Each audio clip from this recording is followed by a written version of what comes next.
A large number of Muslims, if this question was posed to them, they would give the wrong answer that goes against what the Qur'an established and what the Prophet brought, sallallahu alaihi wasallam. And they would say that Allah is everywhere. And what they mean by that, Allah is really everywhere, and not explaining it. Allah is here with us, and so forth and so on. And that's the wrong answer.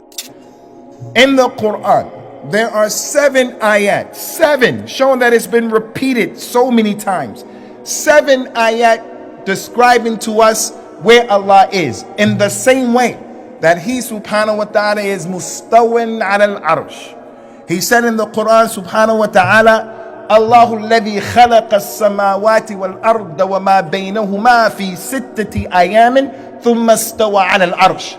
It is Allah, your Lord, Allah is the one who created the heavens, and He created the earth, and then He went above His throne. Another way, another tariqah that we know that Allah Azza wa Jal is above His throne is the word in Arabic, which is al-fawqiyah. That ayat of the Quran and ahadith, many, they describe that that Allah Azza wa Jal is above.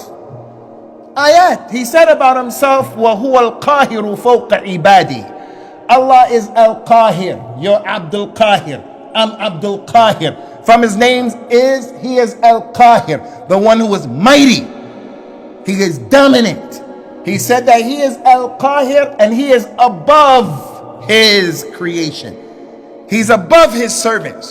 In addition to that, there are many ayat and ahadith, Quranic ayat, that describe the su'ud, that the things go up to Allah. Our deeds, our actions, our dua, the malaika, Jibreel, they go up to Allah Azza wa Jal. All of those ayat that talk about the inzal and the tanzil and the nuzul, all of those ayats that talk about things coming down, they are points and indications that Allah is above. Isa is going to come down. Allah said in the Quran, Inna anzalnahu fi laylatul qadr. We revealed this book and sent it down in Laylatul Qadr. Although Allah Azza wa Jalla is above the 7 heavens and He's over His throne in a way that befits His majesty, He nonetheless is still with us. He established that in the Quran. وَهُوَ مَعَكُمْ أَيْنَمَا كُنْتُمْ. He is with you wherever you go.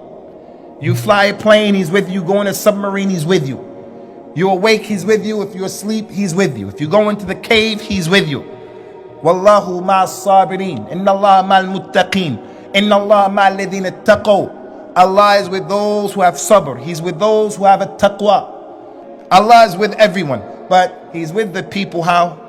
He's with the people in His ability to see from where He is. He's with the people in His ability to hear. He's with the people in His ability of the knowledge, the powerful knowledge that He has.